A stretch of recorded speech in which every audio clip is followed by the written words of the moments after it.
Yo guys, welcome back to the channel. We are finally hitting part 3 of this epic saga, and trust me, you are not ready for the heat we are packing today. Our main character is officially backed into a corner, and that hidden power we've been teasing, it's finally about to explode. The stakes are reaching a literal breaking point, and the world building is just getting insane. But real talk, I need your help. Since this is part 3, I want you to tell me which fanfiction I should tackle next. Drop your suggestions in the comments. Be honest, be brutal. Even if you want to roast my takes, I'll take it as support. Your feedback is what keeps this channel going. I'll be reading every single comment to see what you guys are vibing with. But for now, grab your snacks and lock in, because this chapter is a total game changer. Let's get into it. Picking up right where we left off, Gojo and Amon are chilling at lunch, watching the others. Gojo asks him what he thinks, and Amon is straight up vibing. He says, "I definitely don't regret coming to Jujutsu High." Gojo laughs, realizing this kid is totally different on the inside. He's cold, a bit apathetic. Honestly, he reminds Gojo of himself. Gojo just wants this kid to actually enjoy life. Amon looks over at the squad. Maki, Inumaki, Panda. He thinks to himself. I don't know why, but I feel a weird sense of calmness when I look at them. Cut to 1 week later. They've been stuck in books learning theory. Boring. But then Gojo slides into the classroom late as always. Fire up, people! I have a surprise. Today is your first practical class.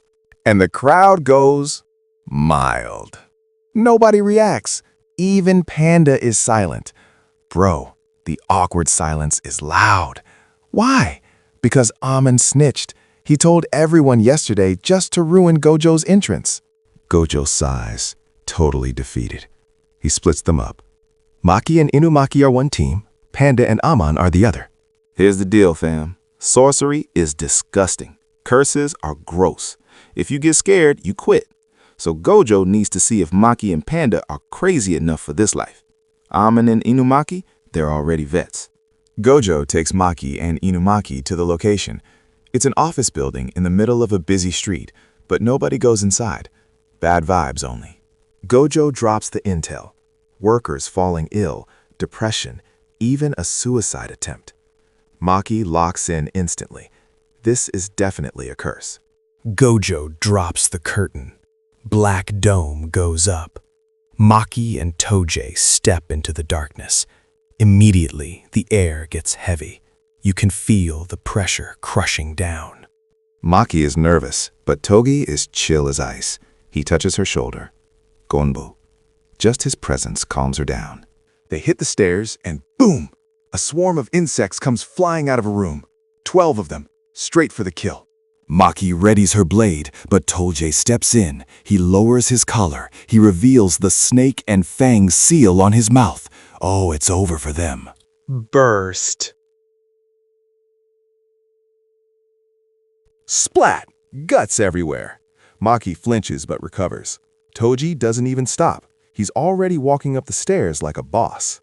They reach the second floor, and bam, another ambush. They barely dodge in time. Bro, look at this thing. It's disgusting. A giant rectangular face with tiny legs. But get this, it has giant ears and hands growing out of the ears. What is that? The ear hands stretch out. Inumaki shoves Maki out of the way to save her, but he takes the hit. Smack! He gets launched into the wall. Maki sees her teammate down. She doesn't panic. She gets angry. I must not hold back Toji. She grips that sword tight. Do you want to pick my ear? Ew! The curse attacks. Maki goes full parkour mode. She's running on walls, dodging hands, slashing and cutting. She is dancing around this thing. She lures the curse away from Toji. But then she steps on a hand and launches herself into the air. She's coming down with a massive strike. The curse is about to grab her midair. It's a trap, but Toji is back in the game. He opens his mouth. Twist.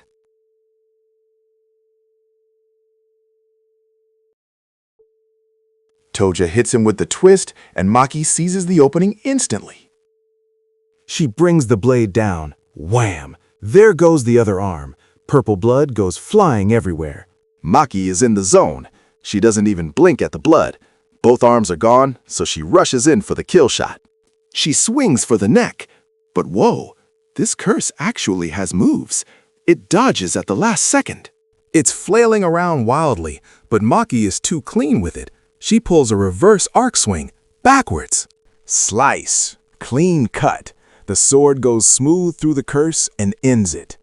Victory! But, ew, Maki is literally bathed in purple blood. The adrenaline wears off and she realizes how gross she looks. Toge gives her a thumbs up. Nice work, team. He checks the other room. Clear. No more curses. They get the heck out of there. But Maki is not having a good time. Ugh, I am feeling so uncomfortable right now. I want to get a good bath and remove this disgusting blood off me. But look who's waiting outside. The curtain lifts, and it's Gojo Sensei. Congratulations, Inumaki and Maki, for exercising a semi-grade 2 curse. He's super proud. Maki tries to act cool, but deep down, she's buzzing that Gojo and Toge recognized her strength. Idiot. Don't be happy just because you are recognized a bit. For celebrating this successful exorcism, let's go to Asana. Maki asks about the others. Toge drops a salmon, and Gojo confirms. Panda and Amon are already done. Squad reunion at the sauna. Meanwhile, we cut to Panda and Amon. Amon is impressed. Wow, Panda, you are pretty cool. Bro, Amon didn't lift a finger. Panda soloed 2 grade 3 curses using gorilla mode.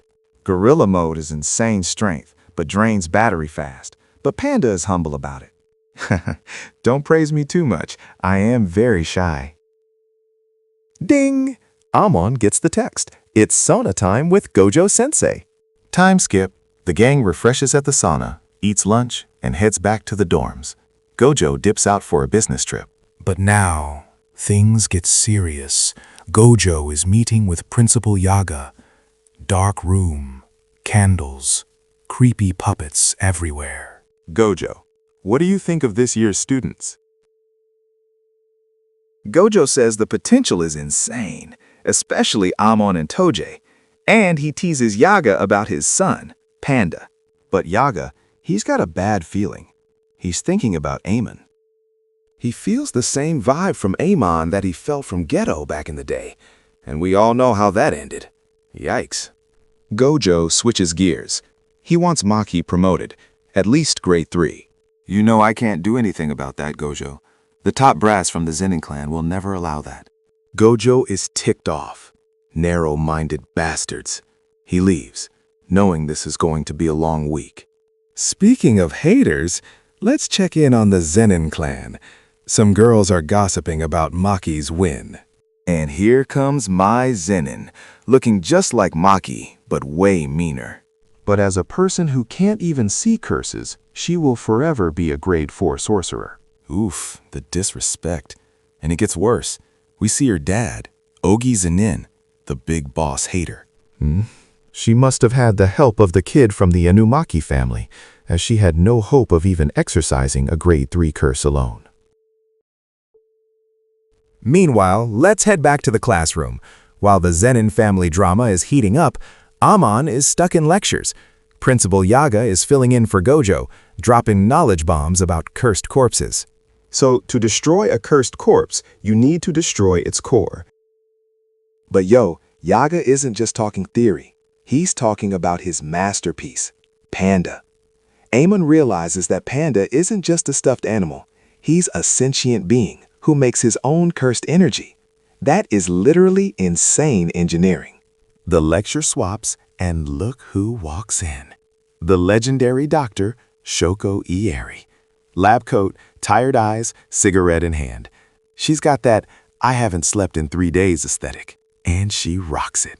She's teaching reverse curse technique. Basically, you take negative energy, multiply it by negative energy, and boom, positive energy that heals. It's math, but for sorcerers. Class ends, but Shoko walks straight up to Amon. No small talk. She drops a bomb on him. The higher-ups want to meet you. Come quickly to Principal Yaga's office.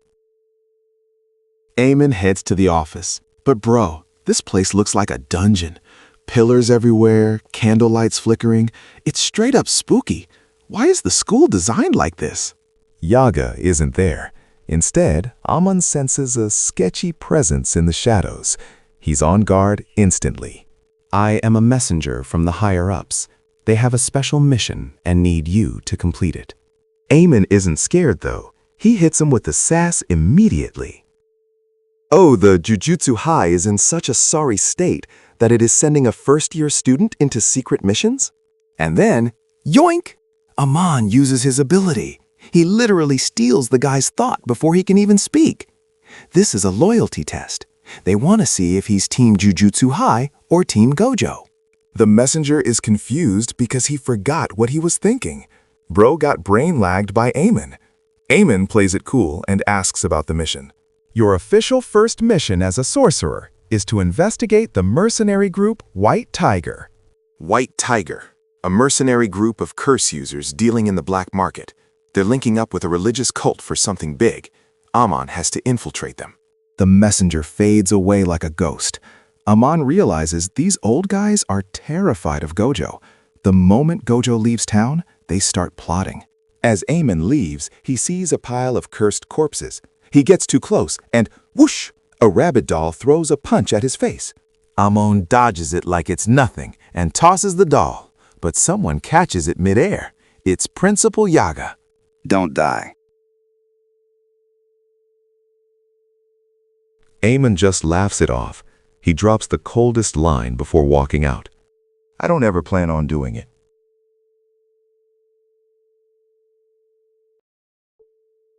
Picking straight back up after that cold exit, Amon walks into his room, but hold up. Something's on the bed. He checks the coast. Clear. He rips that bad boy open and dives into the intel. And oh, he likes what he sees. Things just got a whole lot interesting. Listen to this lineup. The White Tiger Group, Black Market Mercs. Their leader is a grade 1 curse user with some freaky sealing technique. But the real juice? This group is tied to a religious cult run by none other than Suguru Geto. Bro, the plot just thickened. Amon remembers him, that weird guy he met on the way to school. And he knows the lore. Geto used to be Gojo's best friend, the strongest duo. That's exactly why Amon is taking this job. He's seen the guilt in Gojo's eyes. Gojo could have ended Geto years ago, but he didn't. That complex drama, Amon is all over it. Fast forward to the next day. Amon isn't wasting a second. He gears up in a black jacket and hits the streets before Gojo can intervene. Target sighted. Mr. Hiroshi. Rich suit, confident walk, leaving a hotel like he owns the place. But he's clueless. Amon is literally trailing him right out in the open, and nobody notices. Stealth level 100. Hiroshi checks into a fancy hotel. Amon? He just breaks into the room right next door and plays the waiting game. And, things get spicy next door. Amon hears some sounds, but he knows it's all fake. He's just laughing to himself while waiting. Finally, the guest leaves. Hiroshi heads to the bathroom, and the truth comes out. The guy is depressed. Turns out, rich boy Hiroshi can't perform in the bedroom. He's got all that money, he can see curses, but he can't satisfy Mizuzumi. That's rough, buddy. How I wish I can properly and truly enjoy a night with Mizuzumi. And that is Amon's cue. From out of nowhere, a voice hits him.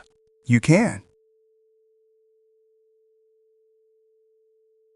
Hiroshi whips around with a cursed knife, but the room is empty. Pure horror movie vibes. Just think about it. Imagine the look on her face. Imagine her begging you to satisfy her.